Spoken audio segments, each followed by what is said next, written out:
We will have them for you on the C-SPAN networks. While we wait for further floor action, a look ahead at some of... Senator from Delaware. Madam President, is the Senate currently in a quorum call? It is. Madam President, I ask unanimous consent that proceedings under the quorum call be vitiated. Without objection. Madam President, today, this week, we've come together to consider an omnibus appropriations bill.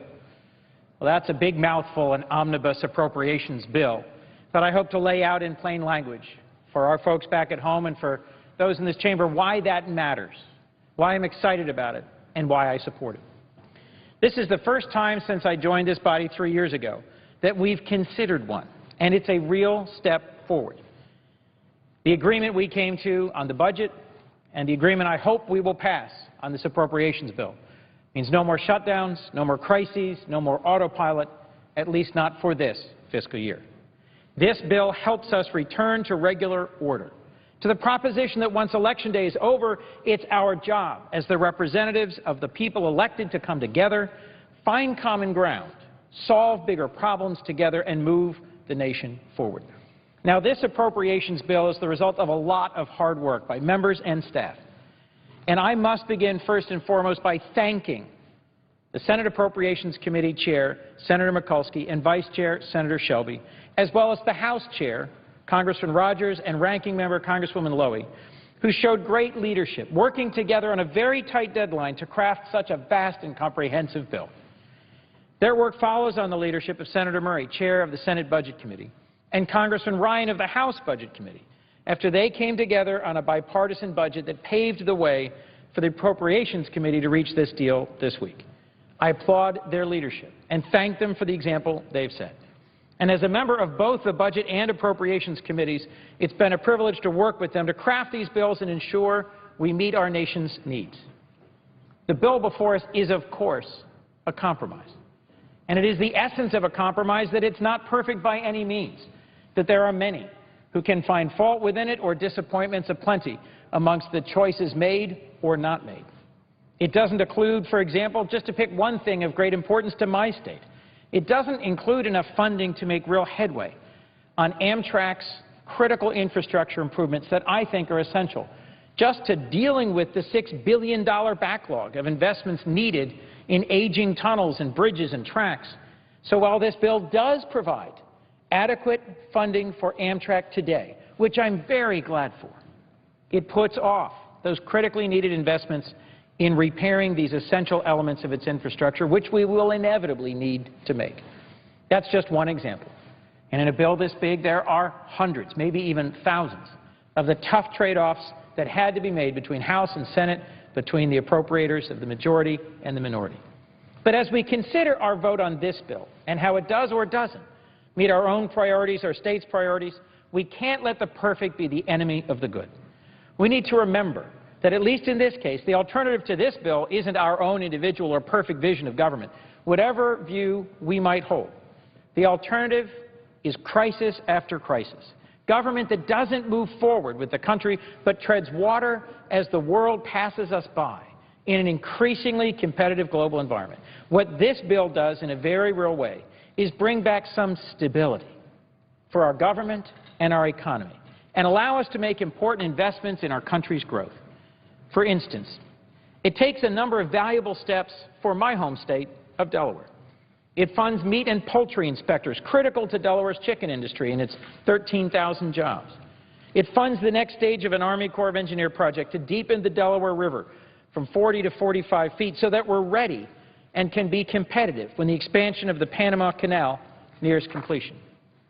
It dedicates funding through the Victims of Child Abuse Act, and I am an original co-sponsor of a bill reauthorizing the Victims of Child Abuse Act for the 3 children's advocacy centers throughout my state. These centers are critical to delivering justice for the victims of child abuse without harming their healing process.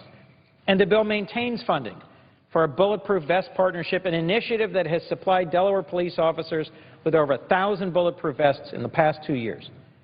2 of those vests, I should add, saved the lives of 2 officers during a shooting at the Newcastle County Courthouse just last spring. These are just a few of the things for which I'm grateful in this broad omnibus bill. Nationally, it also allows us to meet our key priorities of training our workforce for this century, making our communities safer, building a circle of protection around the most vulnerable in our society, so in combination, making us safer, stronger, and more just. The investments it makes in America's workforce by funding education programs can last a lifetime. Head Start helps kids ensure they don't fall behind before they've even had a chance. And this bill increases that funding by $1 billion to serve 90,000 more kids this year. There's a competitive grant program to help states and communities find innovative ways to provide high-quality preschool options for low- and middle-income families that I'm particularly excited about.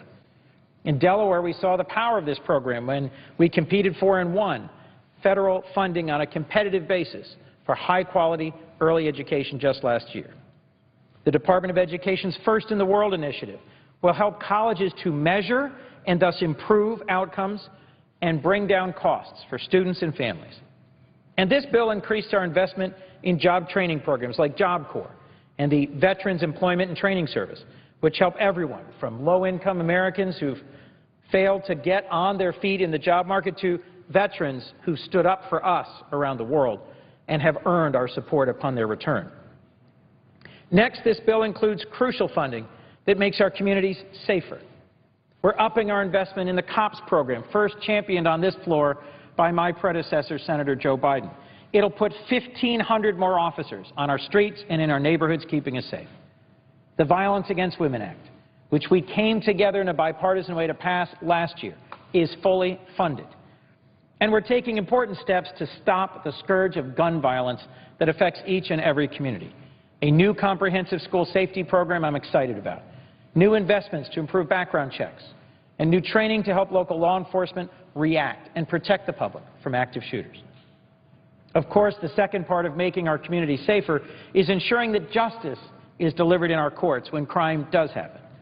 Unfortunately, the sequester's cuts to our federal courts cut the judiciary to the bone, imposing furloughs, hurting our nation's justice system by leading to layoffs of hundreds of experienced, seasoned senior court staff. Yet thankfully, the bill before us reverses these and many other cuts and will minimize the delays of justice that resulted and that are unacceptable to our nation. Finally, Madam President, this bill allows us to build and sustain what I like to call a circle of protection around the most vulnerable in our society that reflects our shared commitment to each other, our most basic values. Investments in the WIC program for women, infants, and children will make sure 87,000 more mothers and children have food they need at a vital early stage of development. LIHEAP, or the Low-Income Heating and Energy Assistance Program, ensures that low-income families don't freeze during the coldest months of the year. And this bill's funding increase will ensure 400,000 more households have this critical assistance. Last, when we pass this bill, which I pray we will by week's end, we'll reverse the sequester's devastating cuts to housing programs and, as a result, prevent more than 100,000 American families from becoming homeless. Madam President, each of these investments in our workforce, in our public safety, in protection for our most vulnerable, together they make up the foundation of a safer, a more just, and a more inclusive society. But when we also combine them with investments in research and innovation and infrastructure, we lay the groundwork for growth and shared prosperity today and tomorrow. After the last 3 years, which in my experience have been mostly defined by partisan gridlock, stopgap budgets, crisis governance, this bipartisan appropriations bill allows us to create some stability for our nation and our economy. And I think it reminds us that we are a nation that is at our best when we are determined to be open to each other's ideas, to hear each other's concerns and criticisms, and to find ways to work together. Although there are plenty of areas where I disagree with my Republican colleagues, as I've gotten to know them over the past 3 years, we have found many more areas of common good and common work. So let me briefly mention a few of them as I celebrate what I think is the most important aspect of this big bill, which is that it's truly bipartisan. Senator Marco Rubio and I were both elected in 2010 and came to this chamber at roughly the same time. And we found ways to work together to invest in STEM education and to open pathways to college for young Americans. Senator Hatch and I wrote a bill together called I-Squared, and we're joined by Senator Klobuchar and Senator Rubio. And this is a bill that helps bring high-skilled workers to our shores and helps invest in STEM education for American citizens. Senator Kirk and I have worked together to create a national manufacturing strategy that focuses our energy and resources on creating manufacturing jobs in America. And just this Monday, Senator Roberts of Kansas and I announced our partnership on a new bill to make the research and development tax credit and its funding available to startups and to young, innovative companies. There are so many issues where we can work together to invest in our workforce, to protect the public, to sustain this storied circle of protection around the most vulnerable, to invest in long-term economic growth, and to lift up every community and every American. I am incredibly thankful for the leadership of Senators Mikulski and Shelby and the way that they displayed that leadership through action through this process by putting aside their differences and finding common ground. And I'd like to also close with a note of personal thanks to the countless committee staff on both sides who worked tirelessly throughout the holidays to make this bill a reality.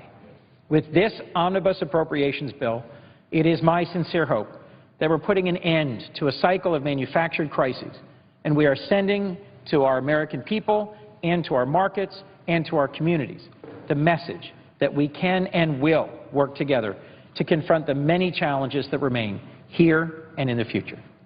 Thank you. And with that, Madam President, I yield the floor. Madam President. The senator from Oklahoma. I came to the floor to spend some time on the unemployment insurance, but I have to comment after hearing my colleague mention his astound and esteemed favor of the bill that's going to be in front of it. I would just have to say that my perspective is really totally different. You have a 1,500-page bill that nobody's read other than my staff, and we've read it completely and outlined it completely.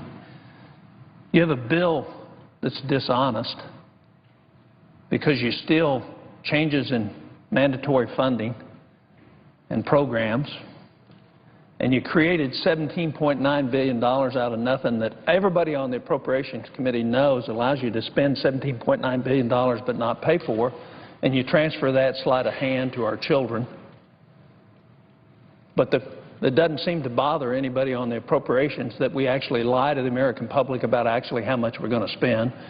The bill actually spends about $63 billion, the way you read it, more than we did last year, about 6.5%, 7%. It's loaded with parochial benefits, which is the pleasure of the appropriators, I understand, but it really doesn't pass muster in terms of no earmarks. But there's one point that I agree with. This has been an agreement between Republicans and Democrats to bring the bill to the floor. And it will pass because it is an agreement. Because people did work together, whether I like it or not, they worked together and came to a conclusion. The only problem is there's going to be no amendments, no way to be honest with the American people on this $17.9 billion that's supposedly paid for that isn't. Which is it's truly an untruth. It's dishonest, has no integrity with it whatsoever. It undermines every senator up here that's going to vote for this bill because you say one thing and you're going to do exactly the opposite. You know, I was just given a poll as of today. The number one problem that Americans see in our country is us. The U.S. government. 21% of the people in this country identify us as the problem. Is it any wonder? When we tell them we're going to do X and then we don't do X, i.e., we had a budget agreement and then we changed the budget agreement because we couldn't live within our means and we wouldn't raise the revenue to be able to do that. And then we come to a new budget agreement that's much higher, don't honor the previous budget agreement. And then we put an appropriation bill on the floor that's going to fund all the federal government until September 30th, and nobody's totally read it. They pick out the things they like in it and then talk about it. Is it any wonder why 21% of the people think that the Congress, politicians, poor leadership, corruption, and abuse of power in Washington is the #1 problem with our country? You know what? They're right. This is an abuse of power to vote for a bill that you know spends $18 billion, $17.9 billion more than what you're telling the American people it's going to spend. And you do it through sleight of hand, and you pass muster with the powers that be, but it's not honest with the American public. So we're going to do it again. And we're not going to have a government shutdown. And everybody's going to get to go home on break and spend a week away from here and say, oh, look at us, we're not at loggerheads anymore. The only reason we're at loggerheads is because we've abandoned the processes of the Senate through the majority leader that does not allow the Senate to force consensus. And for the life of me, I don't understand why my colleagues on the other side of the aisle accept it. You get no amendments either. So we have one person out of 100 decides what amendments will be acceptable and what aren't. Jefferson has got to be spinning in his grave because he wrote the original rules for the Senate. It had nothing to do with one person deciding. Matter of fact, until 1917, one person stopped everything in the Senate if they didn't have consensus. And so the whole goal was to trade what you would like to do to give somebody else the ability to do that. When we have a czar running the Senate, we no longer have that ability. And the whole purpose for having a bicameral legislature with a minority rights provision protecting was so that we would generate consensus that could be sold to the American public so that their views. No, this isn't about me being able to offer an amendment. This is about the 4 million people in Oklahoma not having a say in the U.S. Senate. I mean, there's some really bright people in Oklahoma that have some really good ideas. But those ideas can't be heard in this body anymore. They're not my ideas. It's not my vote. It's their vote. And yet 54 of my colleagues on the other side of the aisle acquiesce their right for their states to offer their states' ideas as we debate issues in this body. You give that away and say one person gets to decide. It's never been that way in the Senate. Never before. So now we're going to have a bill. And the prime example of that is the unemployment bill. If this was really a priority for the majority leader, why are we doing it now instead of before it expired? All the weeks of time in quorum calls in the Senate when we could have been doing this, it wasn't a priority. It's a political priority. I actually think we ought to extend the unemployment insurance, but I think we ought to do it in a smarter way. And I certainly think we ought to pay for it. When I can sit and show $9 trillion of waste and spending reductions that the average American, 80% of the average Americans would agree with, and we can't find $20-some billion out of all this mess of a federal government to be able to help people who are not employed. My colleague from Delaware mentioned job training. The House actually is the only thing that has happened based on the GAO reports of this government on duplication. The House took it to heart, and they took the job training programs, and they converted from, we have actually 47 of them, 47 job training programs, spending almost $30 billion a year, and they passed the Skills Act, which consolidated those into 6 programs that actually have metrics. When you study our job training programs, regardless of whether we fund them or not, here's what you find. Is all but 3 of them duplicate one another. All but 3. And none of them have a metric on whether or not they're actually training people to do a job, giving them a life skill. So the House passes that bill. We won't even take it up. You save money, you actually improve what the federal government's trying to do in terms of. So if we were to expand unemployment insurance or continue the emergency in the 6th year, might not we want to do something about the quality of the jobs programs that are available for the people that are on unemployment? Might we also might want to give people back their dignity by having them do something in their community for the earning of that? There's been no tax dollars paid by any worker for this program. They didn't contribute anything to it through their past unemployment fees, FICA fees. Would we not do better what Norway has done and show that people will start hunting for a job earlier if you plus up the benefits early and taper the benefits later, so that they start looking for a job long before they run out of benefits?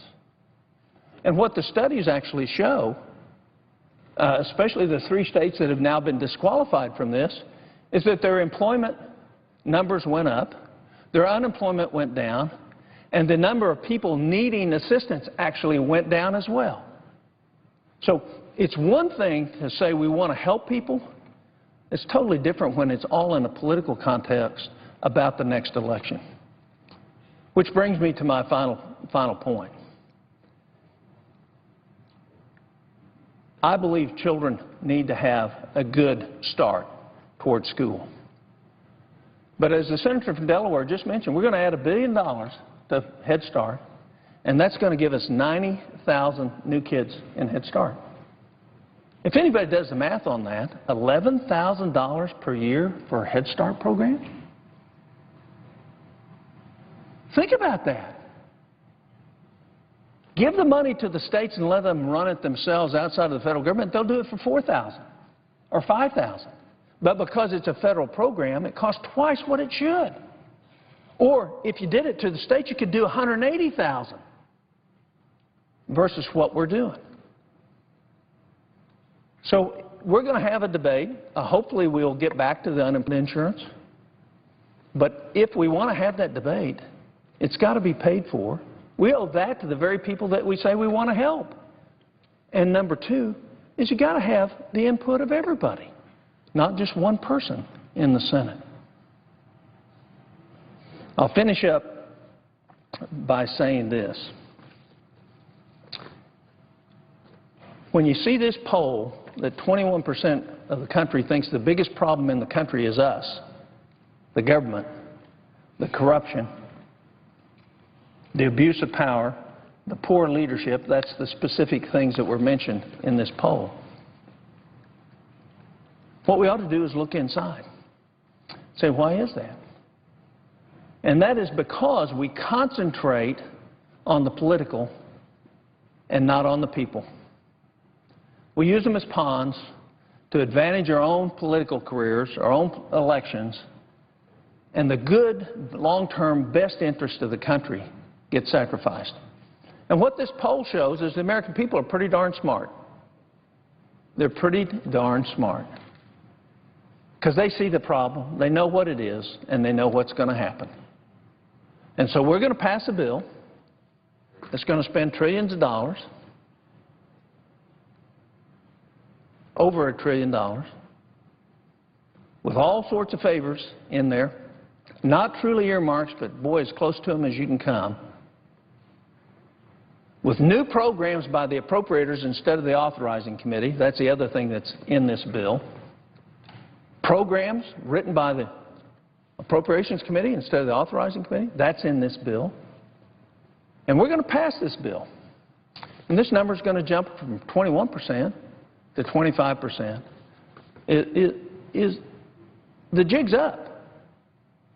You can no longer come down here and say, with honesty, here's what we're doing. Because what we're doing is not honest.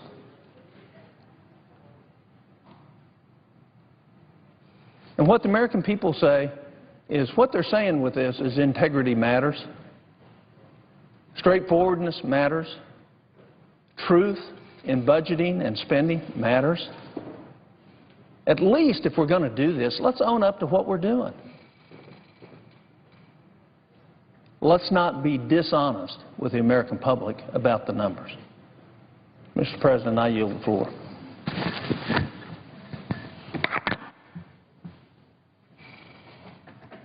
The senator from Washington.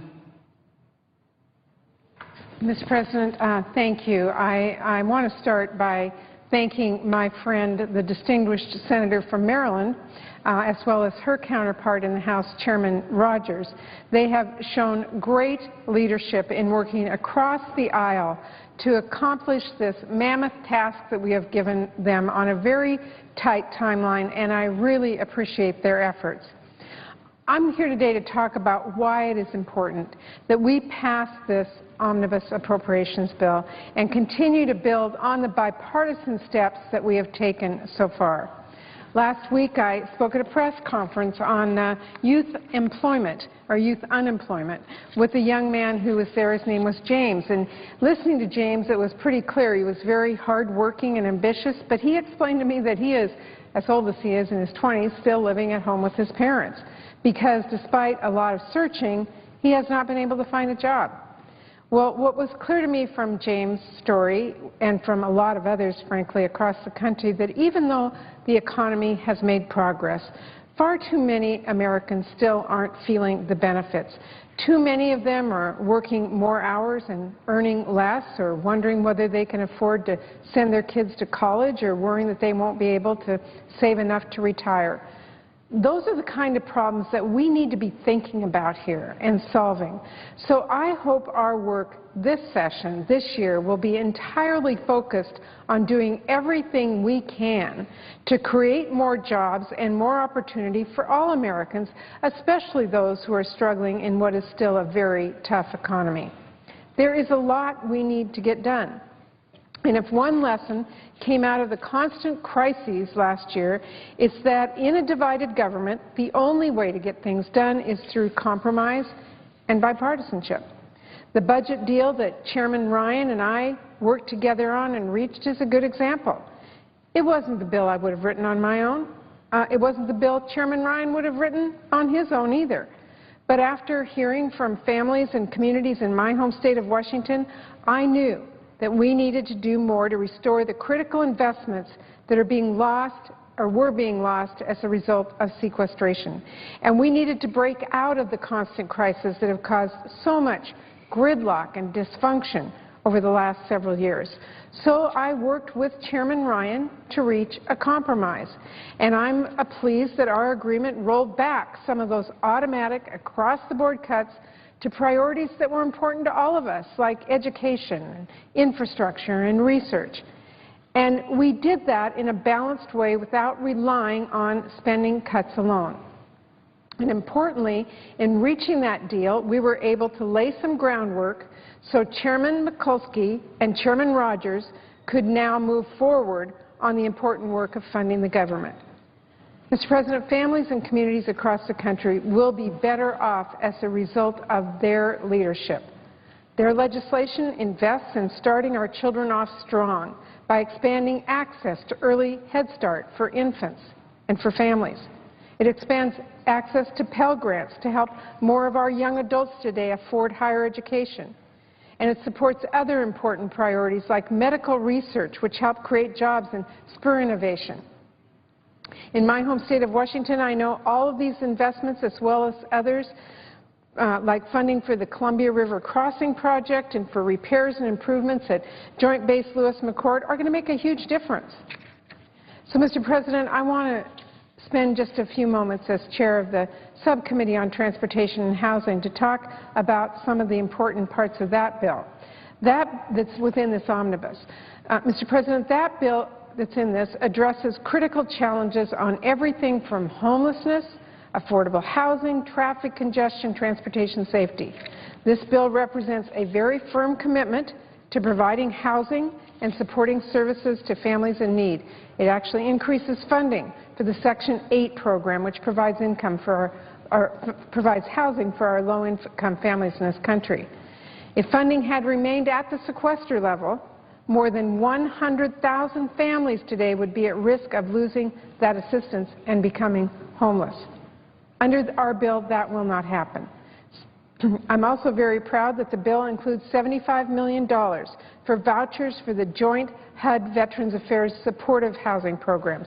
And as a result of that funding, an additional 10,000 homeless veterans and their families will have access to housing and supporting services. Mr. President, our housing and transportation bill prioritizes job creation and economic growth by investing in transportation. It includes $600 million in Tiger funding, which supports projects that improve transportation safety and reduce traffic congestion. And that, by the way, is in addition to the $41 billion in much-needed funding to repair our nation's roads and bridges. But our bill isn't just about roads and bridges. Americans are increasingly relying on public transit. So I'm especially pleased that our bill provides more than $10.7 billion to support our public transit system. Also, Mr. President, last year, across-the-board spending cuts known as sequestration forced the Federal Aviation Administration to enact a hiring freeze, which meant employees like our air traffic controllers left the agency, and when they did, no one was hired to replace them. So our bipartisan bill ensures the FAA has the resources it needs to end that hiring freeze and hire and critically train new employees who can help our air travel be safe. This bill fully funds the essential air service and contract tower programs, which so many of our communities depend on. And we also included reforms to improve the programs we fund, for example, important Section 8 reforms to reduce costs and create efficiencies. Mr. President, in short, I'm very pleased with what my colleagues and I in the Senate and House have been able to accomplish together on housing and transportation investments in this bill.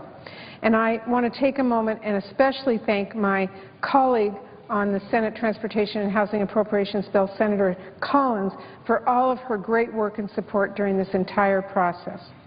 I'm very proud to be part of the tireless effort of Chairwoman Mikulski. She has worked very hard to make sure we have a full appropriations bill and act to consider, and not just another continuing resolution. Now, just like Chairman Ryan and I said when we finished our deal, I'm pretty sure that Chairwoman Mikulski and Chairman Rogers would each agree this package is not perfect. Each of them probably would have done certainly different things on their own. But because they were willing to compromise, they are delivering far more for the American people than either could have done if they had have refused to work together. Mr. President, if this legislation is passed into law, which I strongly believe it will be, we will have a choice to make.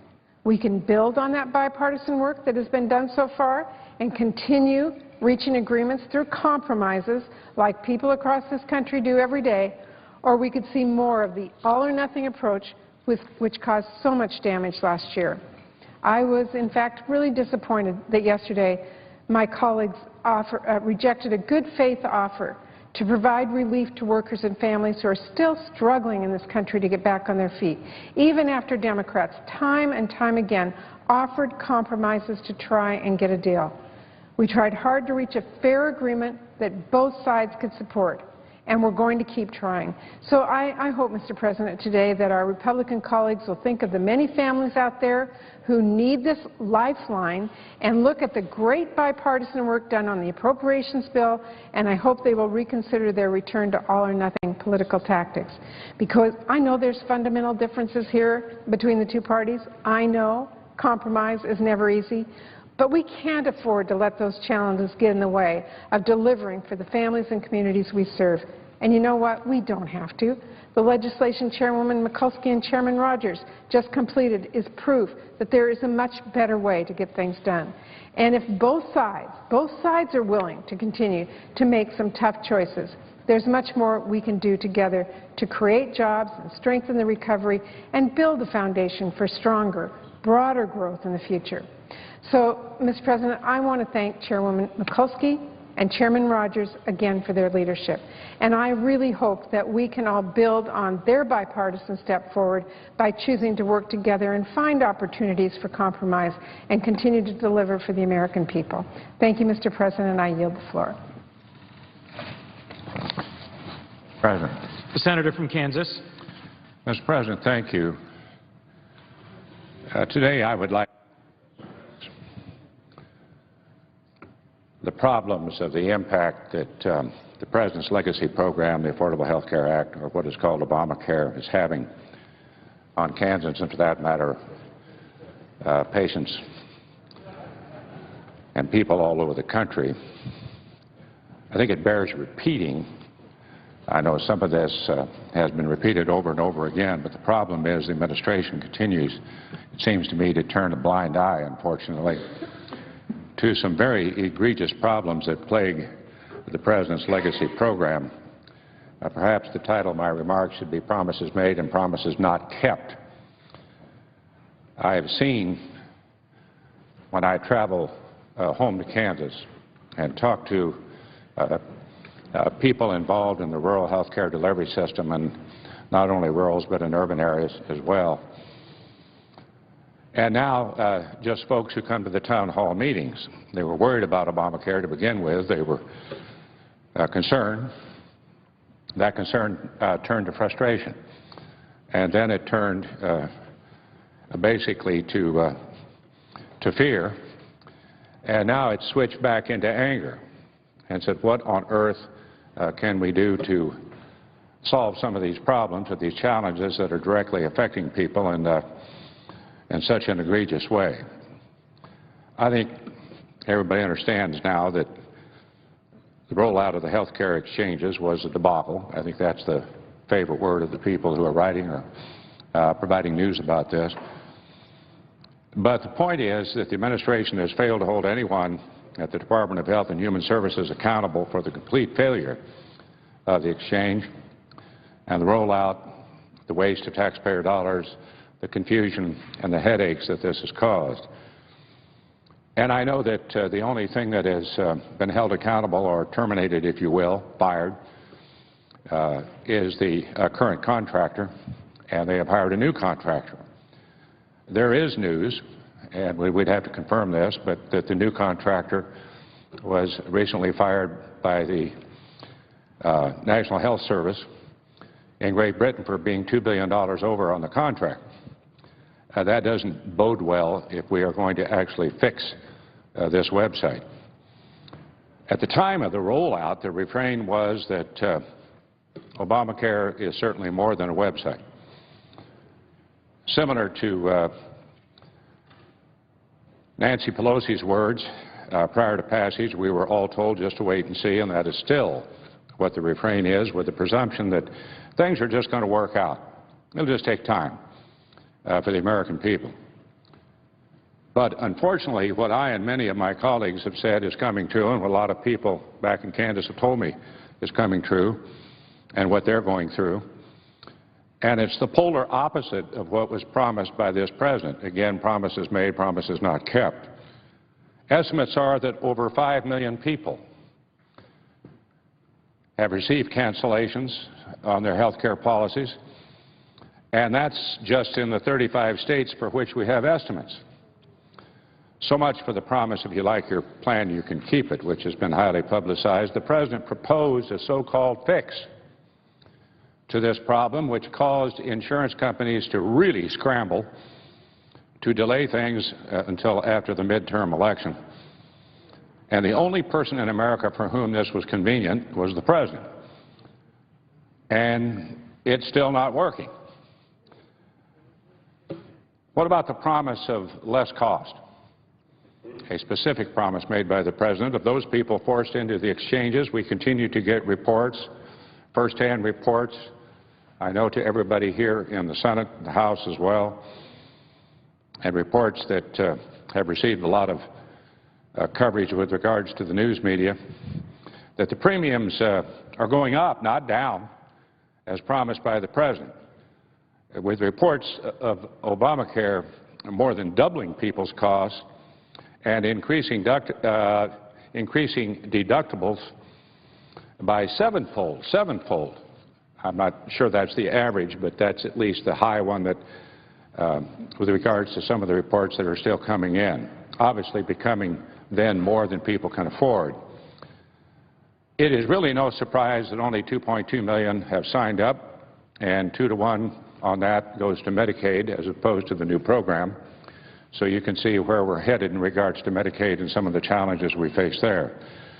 And that's according to the Department of Health and Human Services recent estimates. That's far below what was expected. Of those enrollees, only a quarter of them are young and healthy individuals, and that's a problem. Without younger and healthier people in the exchanges to offset costs, we can only expect premiums to rise even higher. Once people are enrolled, that is not the end of their problems, however. Some folks in Kansas are reporting that when they go to the doctor, they only discover they don't have the insurance they thought that they purchased. Some have had to cancel planned appointments with their doctors because their exchange coverage was not in order or could not be confirmed. And in some of the worst cases, why patients in the emergency room were forced between getting care they desperately needed or leaving to avoid high cost when their coverage could not be verified. Now, that is exactly opposite of what the President promised. Again, promises made and promises not kept. Emergency rooms will face more problems in the future. Recent studies have shown that instead of reducing emergency room utilization, as the President promised, which has been identified as a crowning achievement, people with coverage are actually increasing actually accessing the emergency room more than their uninsured counterparts. Some weeks ago, I spoke about one of my favorite topics, and that is a member of the Health Committee, Health, Education, Labor, Pensions, and the Finance Committee. The amendments that I had dealt with rationing and the worry of rationing with regards to the Affordable Health Care Act, or at that time what was called PPACA, now referred to as Obamacare, or maybe now it's referred to the Affordable Health Care Act, depending on which side you're on. And this is, you know, these rationing boards represent some of the more frightening aspects of the law. I have always referred to them as the four rationers. I think a colleague of mine who is an expert on health care actually said that they are the four horsemen of the Obamacare apocalypse. Let me just go down these four rationers. This gets a little involved, but patients and people worried about their health care coverage have every reason to worry about these folks. The first one is the CMS Innovation Center. That, we all know what CMS stands for. It's become a four-letter acronym with folks back home in the health care delivery system. But the CMS Innovation Center, now that allows CMS to use taxpayer dollars to invest in ways to reduce patient access to care that they may want. Now, what this really means for patients is that CMS has a new and expanded power over and above what they're already doing to cut payments to Medicare beneficiaries with a goal to reduce program expenditures, but the reality being that they will reduce patient access to health care, to their doctor. Second rationing board, second rationer. The new authorities granted to the U.S. Preventive Services Task Force, that's a mouthful, USPS TF. I don't know how on earth you would pronounce that acronym, but it is the U.S. Preventive Services Task Force. These folks are to determine what should and should not be covered by health insurance. Some unelected group of bureaucrats deciding what should and should not be covered by health insurance. Now, what this means for patients is that if the USPSTF, the mouthful acronym, doesn't recommend it, then it won't be covered by your health care plan, and you will bear the cost of the procedure. Here's the third rationale. The Patient-Centered Outcomes Research Institute.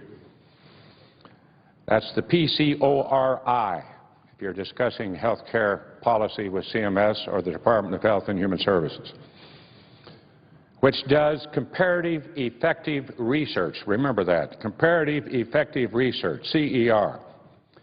To me, that is a slippery slope that I tried to amend back during consideration within the Health Committee and the Finance Committee unsuccessfully on a party line vote that will lead to the government deciding whether the care or treatment a patient wants is worth paying for.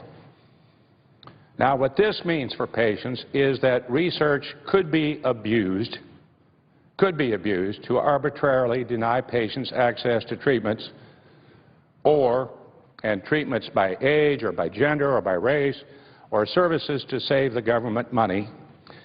And if that wasn't enough, finally, the fourth horseman, there is everyone's nemesis, IPAB, which stands for the Independent Payment Advisory Board. The Independent Payment Advisory Board. You don't want to saddle up on this horse. This is a board made up of 15 unelected bureaucrats who will decide what gets to stay, what gets to go in Medicare coverage. We used to do that here in this body and over in the House. It was alleged during debate that we couldn't make those decisions because we were too close to the people involved. What is that all about? Isn't that what we're supposed to be doing in terms of representing the folks that we represent? No, it's got to go to this 15 unelected board who will decide what gets to stay and what gets to go in Medicare coverage. They'll decide what treatments and services will be covered and which will not. The primary reason is to save money. Goodness knows we're all for saving money in the health care system, or saving money, period, given our national debt and all that that involves. This board has no accountability. There's no confirmation process. They are appointed. And there's no real transparency. And we can't do anything about it. I think the provision in the bill is that you can say, well, wait a minute, they made the wrong decision on Medicare payments to hospitals or to any part of our health care delivery system, that we could, by a supermajority, 67 votes, maybe we could change it, maybe not. Well, I've been talking about the four rationers for a long time and what it means to patients. I intend to continue to talk about that. We'll come to the floor after next week and see if we can't put this together in a little bit better way so people are alert to what is going on and people are alert what dangers lurk for them in regards to their availability to their doctor and their current way of treating themselves and their family. What's really scary about this, as I watch all the other warnings and the broken promises come true, is what is going to happen to Kansas constituents back home and those across the country when these new warnings about Obamacare continue to come true. Bottom line, we need to protect, we really need to protect the all-important relationship between the doctor and the patient, which now is at risk. And in order to do that, it seems to me that small fixes are not going to do this. We need to repeal, most importantly, replace Obamacare with real reforms that work not only for Kansans but everybody across the country. The whole program needs to be repealed, replaced, defunded, delayed, not just the parts that are politically convenient for the President or the parts that have yet to be decided by the President as the Lizzie Borden axe falls in regards to those decisions. I know Kansans and the American people certainly deserve better. Mr. President, I'm going to come back and talk about the four rationers again in more detail. This only serves as a warning and an alert about promises made, promises not kept. But people have to understand what these who these four rationers are, what they intend to do, and what the dangers are, and why amendments to prevent rationing were not successful in the beginning when this bill was passed. I yield back the floor, and it appears to me that we do not have a quorum, Mr. President. Call the roll. Mr. Alexander.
Say aye.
The Senate currently in a quorum call. Earlier this afternoon, lawmakers approved a House-passed agreement to fund the federal government through Saturday.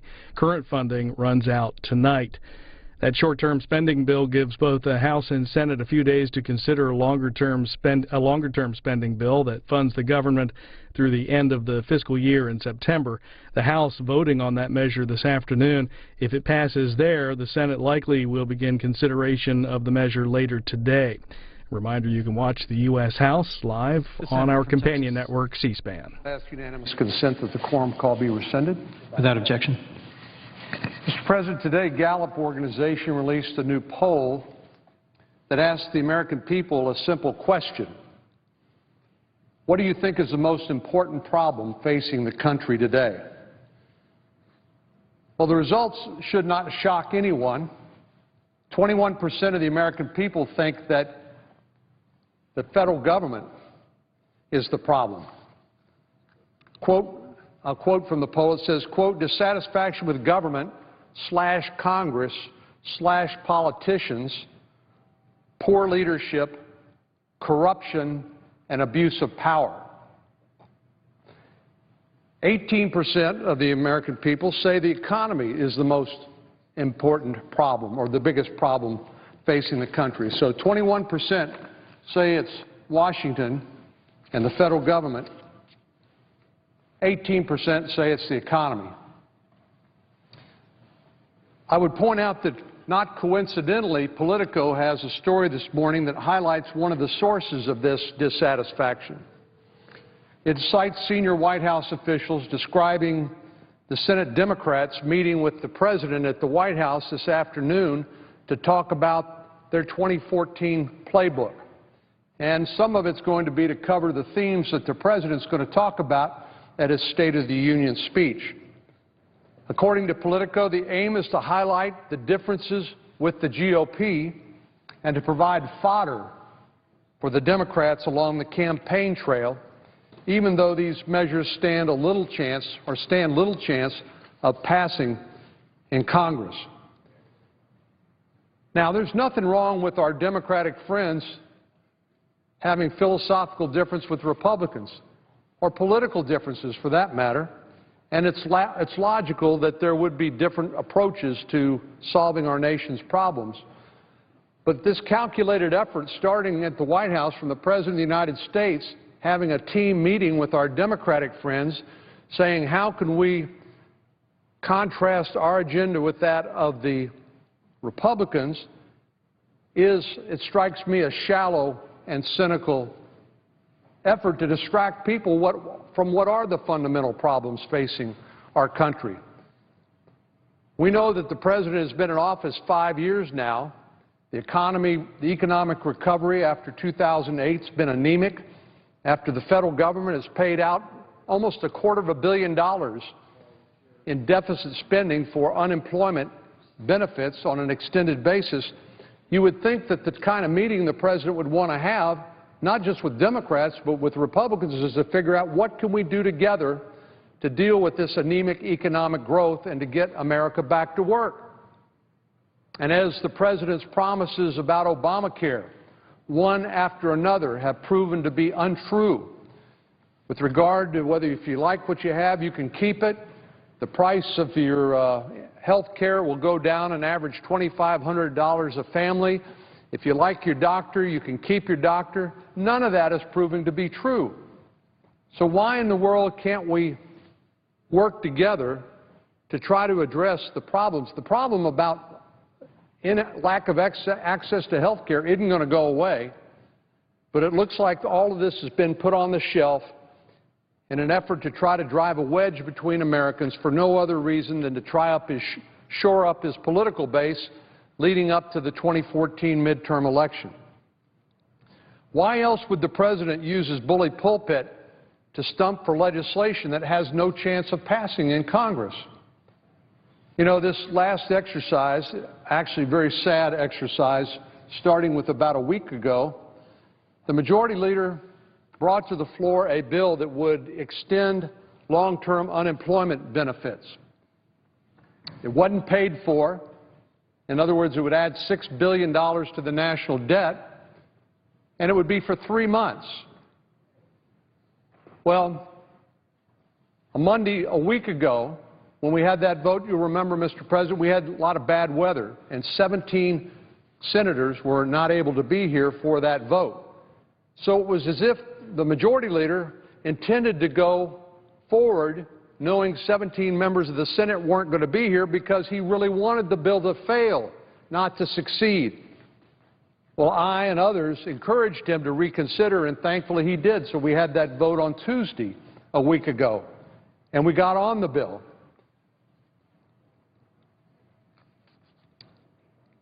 But the President ought to be bringing Americans together, not pitting them against one another. Of course, the President isn't the only one to blame for the people's dissatisfaction with government. I'm sure there's plenty of blame to go around.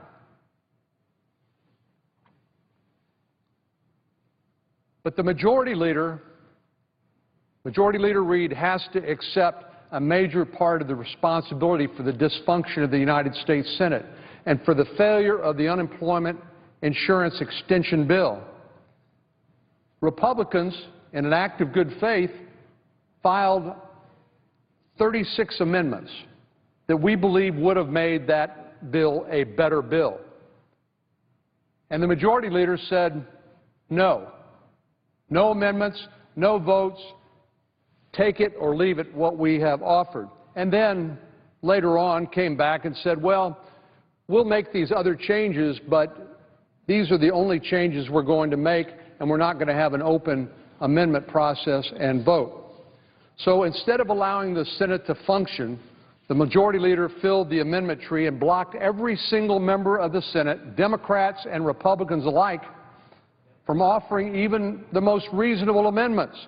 Senator Coburn, for example, Senator Toomey was down here talking about this today, but Senator Coburn had an amendment which would have ended unemployment compensation for millionaires and billionaires. Now, what could be more common sense than that?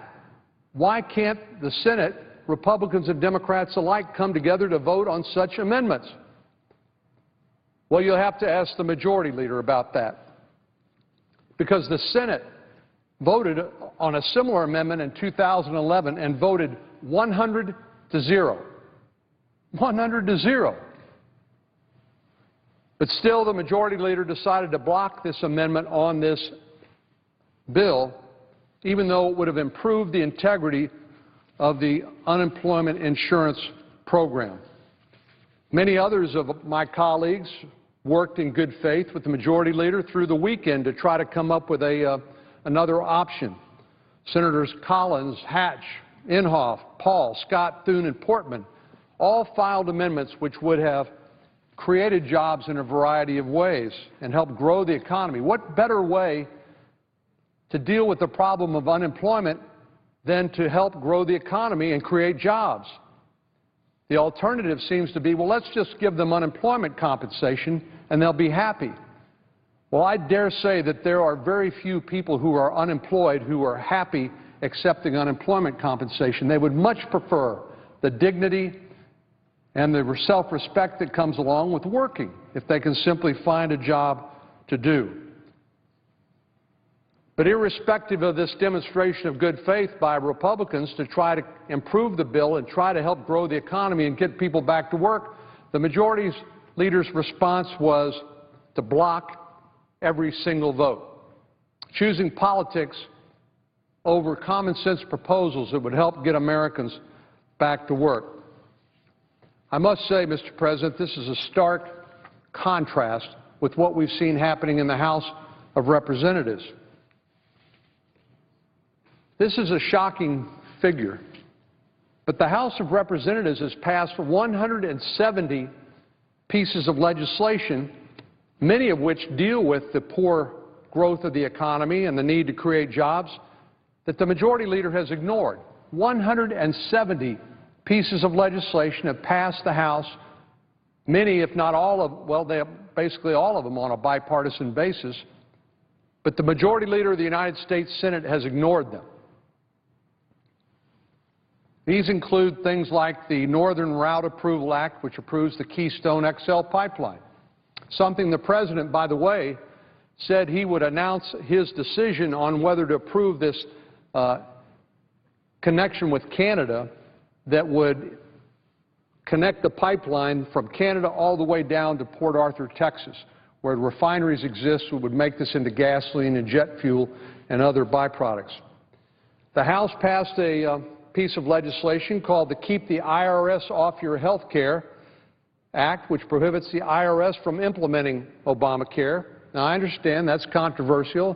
The majority leader wants to try to protect Obamacare with all of its flaws, which are becoming apparent on a bipartisan basis. But here's another one that should have enjoyed bipartisan support in the Senate, something called the Skills Act, which eliminates and consolidates federal job training programs. Well, there are over 40 different job training programs in the federal government. Can you imagine what might happen if they were consolidated and the money that's now used for overhead and administration could be used actually to train people, to provide them the skills they need in order to qualify for many high-paying jobs that go without trained workers? Well, if Senator Reid was serious about that, he would have taken up that bill, allowed Democrats and Republicans to improve it with their amendments, but yet he refused to allow it even to be considered. And then there's the REINS Act, R-E-I-N-S, which allows Congress to vote on major regulations that cost the economy over $100 million a year. One of the biggest frustrations back where I come from in Texas, when I go home every weekend, they say, well, how come nobody seems to be held accountable? When things don't work, how come nobody gets fired? How come it just sort of Congress and the President kick the can down the road? Well, of course, one of the biggest challenges we have when it comes to accountability is the regulatory state, the bureaucracy, the people who are appointed by the President who have the authority to issue regulations. Well, as the presiding officer knows, this isn't legislation people vote on. These are regulations that are promulgated by administrative agencies. But when they have an impact of over $100 million on the economy a year, doesn't it make sense that Congress, the only people that the American people can hold accountable, that we would get a chance to actually vote on whether they should be approved or not and have a discussion on the cost-benefit analysis rather than have the regulatory agencies run amok and have litigation as our only recourse? Well, you get my point. The majority leader has shut down every effort by the House of Representatives to pass legislation to come over here to the Senate to try to improve our anemic economic recovery since the Great Recession of 2008. That's the reason economists say this is an atypical, this is an unusual recovery from a recession, because usually it's kind of V-shaped. Once you hit bottom, you bounce back pretty quickly. Well, what we've got is a U-shaped recovery, which is almost flatlined, with economic growth not fast enough to keep up with the population increase. And so we have not only 7% or higher unemployment, we have a historic, well, at least for the last 30 years, a historically low percentage of Americans actually participating in the workforce. And And one reason why the unemployment figures are coming down are not necessarily because the economy is getting that much better, but because people are giving up. They quit looking for work. That is an American tragedy. Well, the House is acting not only to try to earn the American people's trust and confidence, but to get the government out of the way and to let the private sector create more jobs. Conversely, the Senate, under the iron rule, some might say the dictatorship of the majority leader, the Senate is neither afforded the opportunity to actually consider this legislation that's passed from the House, nor to offer amendments and to improve legislation that's on the floor of the Senate, like the unemployment insurance, long-term unemployment insurance bill that was on the floor this last week. That's one reason why, Mr. President, I think Gallup says that the American people, 21%, cite that as the biggest problem facing the American people today. Dissatisfaction with government, poor leadership, and abuse of power. It doesn't have to be that way. And it won't. If the American people give our side of the aisle the majority in November, it will be different. Senator McConnell, the Republican leader, I thought gave a really important speech just last week talking about if the voters give us the responsibility for leading in the United States Senate, we will return the Senate to its prior reputation as the world's greatest deliberative body. And whether you're a Democrat or a Republican, whether I like your amendment or not, that we'll all have an opportunity to offer our ideas and we'll have a chance to vote them up or down. That's the way the Senate used to work. That's the way I think most Americans think it should work, and that's the way it will work if we're given that opportunity. Mr. President, on another topic, we learned that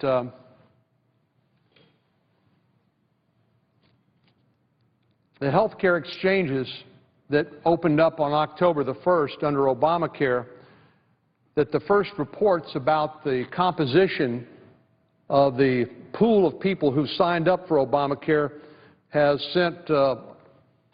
caused reasons for grave concerns. That the vast majority of people who signed up under the exchanges are older and sicker, which of course is their right, but that many young people necessary to provide the actuarial stability and success of these exchanges, they've chosen to take a pass. And we've asked for those numbers to be released on a weekly basis. Matter of fact, the House is going to take up a bill that will increase transparency in these insurance exchanges so Congress and the American people can be better informed about what is exactly happening with the implementation of Obamacare. But I remember it was 5 years ago, I was out on the Capitol steps when the President in his inaugural speech told the American people, he said these words, "Transparency and the rule of law will be the touchstones of this presidency." Close quote. Those are stirring words. As an advocate of open government and transparent government and freedom of information, I thought that was a very positive statement by the President. But today, in light of what's happened since that time, they seem like a bad joke. Obamacare is the most recent example. It's been 3.5 months since these federal exchanges officially came online, and the administration still won't provide the American people with reliable, detailed information on exchange enrollment numbers and the problems with the website. Now, I don't have any doubt that the website problems are going to be and have been substantially repaired. The one problem that the House has pointed out is there's still no guarantee that if you put your personal information into that website, that it will be protected against cyber attacks and identity theft, something that ought to concern everybody. You would think if the majority leader was concerned about that too, that he would give us a chance to vote on the legislation that passed the House earlier this week. But in order to help Americans to get better information about Obamacare, the senior senator from Tennessee, Senator Alexander, has introduced legislation that would require the administration to provide weekly updates on exchange enrollment, as well as Medicaid enrollment, as well as website problems and other issues. The cost of this legislation, according to the Congressional Budget Office, which is the gold standard when it comes to scoring the cost of legislation, the cost of it is zero. It's a big goose egg. I'm proud to be a co-sponsor of that legislation, but unfortunately the White House has already issued a statement saying it would veto the legislation if passed because it would be, quote, too costly. Too costly. So the Majority Leader and the President have been pursuing legislation this last week that would have increased the deficit and the debt by $6 billion, but they're unwilling to consider this transparency legislation that would cost zero because it says it's too costly. But it's true that the problems with Obamacare go well beyond just a lack of transparency, as we all know. For starters, the President continues to treat Obamacare as a law that means whatever he wants it to mean, whenever it's convenient for him, because he continues to change the law by executive waiver. You know, this is another common question I get back home. People say, how can the President delay the employer mandate while the penalty against me as an individual, the individual mandate, remains the law of the land? And how can he carve out or exempt certain parts of the population from the application of the law? How can he claim executive privilege when it comes to cooperating with oversight investigations by the Congress? How can he do all of these things in a country that is founded on the rule of law and where no man and no woman is above the law and no man and no woman is below the law? We are all entitled to equal protection of the laws. How can the President choose which laws to enforce and which laws to ignore? Well, sadly, I don't have a good answer for that. The Congress has the authority to pass the law, but the executive branch under our Constitution is the one supposed to enforce the law. But when the executive branch refuses to enforce the law or ignores the law or purports to waive the law, there isn't a lot of recourse other than private litigation, which takes months and years to conclude. But from my perspective, these waivers reflect an utter disregard for the constitutional duties of the executive branch of government. If the President feels like certain aspects of Obamacare have become unworkable, it is his duty to come to Congress and say, work with me to change it. But he refuses to do that. I think some of the most popular words out of his mouth is, I'll go it alone. I'll issue an executive order. I'll ignore Congress and the constitutional co-equal branches of government, and I'll do it alone. Well, the President knows just how unpopular his signature legislative achievement, Obamacare, has become, even among many Democrats. And I talked about accountability a little earlier. Many Democrats who walked the plank with him on Obamacare and actually believed and indeed repeated the promises that he himself made about how the law would work, they're going to be up for election in 2014. He won't be on the ballot. He's been through his last election. There's no way to hold President Obama accountable for his broken promises on Obamacare. But there is a way to hold the people who supported the President and who repeated statements which have proven to be false about how Obamacare would work.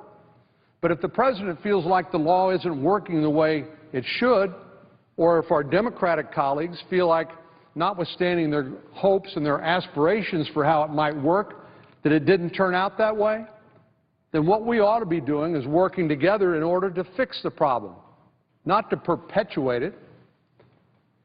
Well, we know the President is acting as if he is above the law. He's acting as if he can selectively enforce the law based on political expediency. And I don't think it's an exaggeration to say that this behavior is undermining our democracy and making the American people even more cynical about Washington, D.C. Again, I don't think it's any coincidence that the Gallup poll cites the government as the single biggest problem in America today, according to the people polled in this Gallup poll published January the 15th, 2014. This administration was supposed to be defined by transparency and the rule of law. That's not what I said. Those aren't my words. Those are the President's words. In reality, it's become an administration defined by obstruction, deception, and partisan power grabs. And that's a sad development. One of these power grabs, of course, is Obamacare itself, which passed on a party line vote in 2010. But amazingly, wasn't really implemented until 2013, starting in October. And people are just now beginning to see what Obamacare really is like. But we know, as a historical fact, that it was muscled through on a party line vote despite major public opposition. Thus far, it's been a complete disaster on just about every level. First, the administration wanted us to believe it was all about the website. Yeah, we got a bad website contractor, but we're going to fix that. These are glitches that can be repaired, and you know what? Everything's going to turn out just fine. But the reality is far different. Much of the regulatory confusion surrounding the President's health care law was a result of conscious decisions and politically motivated delays. You don't have to take my word for it. The Washington Post reported last month that the White House systematically delayed, those are their words, key provisions of Obamacare, and this again is another quote from the Washington Post, quote, to prevent them from becoming points of contention before the 2012 election, close quote. A conscious decision to delay the implementation of Obamacare until after the President ran for re-election, and now we've seen many aspects of Obamacare unilaterally delayed until after the 2014 midterm elections. Well, what about accountability? Well, while the White House is trumpeting a recent increase in sign-ups for Obamacare, as I said, they're unwilling to release on a real-time basis what the facts are. The number of sign-ups is still dwarfed by the number of people who've had their health coverage canceled because of Obamacare. And if you look back in 2010, it was the very regulation that would result in the estimate by the Congressional Budget Office that tens of millions of Americans would lose their existing coverage under Obamacare, primarily because of the mandate in terms of the coverage. For example, you have grandparents who are required to buy health insurance that has maternity coverage that they don't need and they don't want, so why should they have to pay for it? Well, because Obamacare says you have to. Young people, why should they have to pay more for their health insurance when it doesn't really cost that much for them to get the medical care they need? Well, because they got to subsidize the older generation.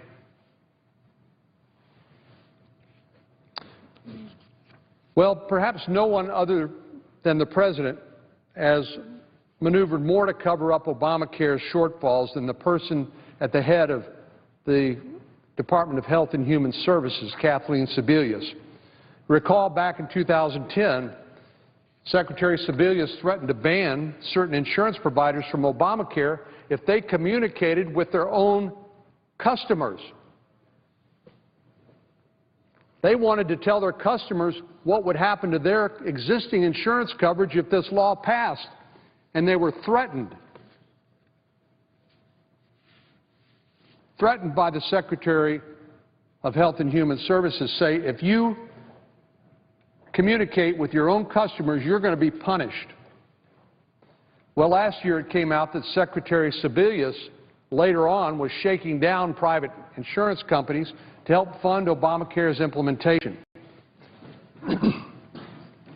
For that matter, when Americans began to lose their existing coverage because of Obamacare regulations, the President initially blamed it on what he called bad apple insurers, even though this administration knew years ago that the law would force millions of people to forfeit their existing coverage.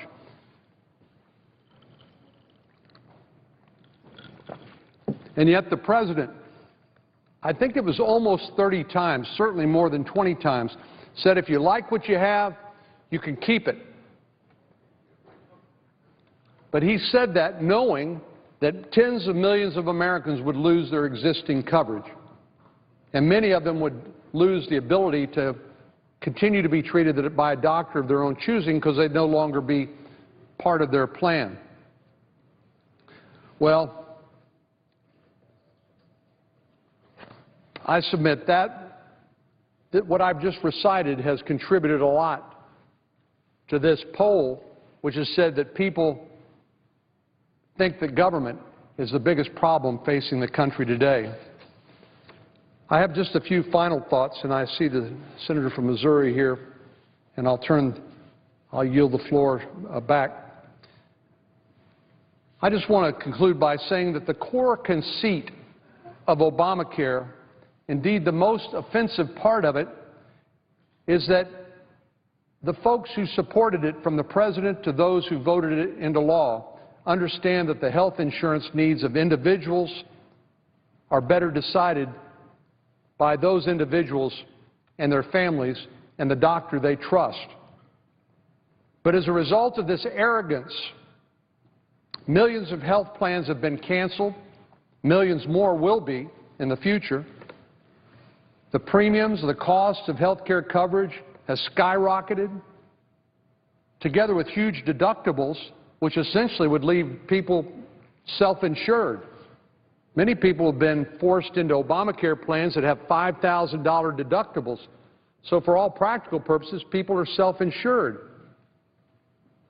Well, we know that health care providers have also been forced to deal with enormous uncertainty.